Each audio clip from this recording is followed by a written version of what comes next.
ಈ ಜನುಮವೇ ಆಹ ದೊರಕಿದೆ ರುಚಿ ಸವಿಯಲು.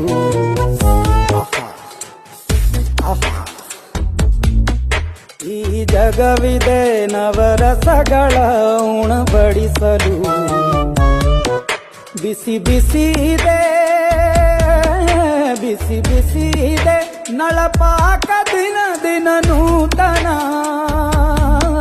ಈ ಬಿಸಿಯುವಾರುವ ಮೊದಲೇ ಎಲ್ಲರ ಜೊತೆಯ ಮೆಲ್ಲುವ ಕಲೆಯ ಜೀವನ ಜನುಮವೇ. ಈ ಜನುಮವೇ ಆಹ ದೊರಕಿದೆ ರುಚಿ ಸವಿಯಲು. ಈ ಜನುಮವೇ ಆಹ ದೊರಕಿದೆ ರುಚಿ ಸವಿಯಲು.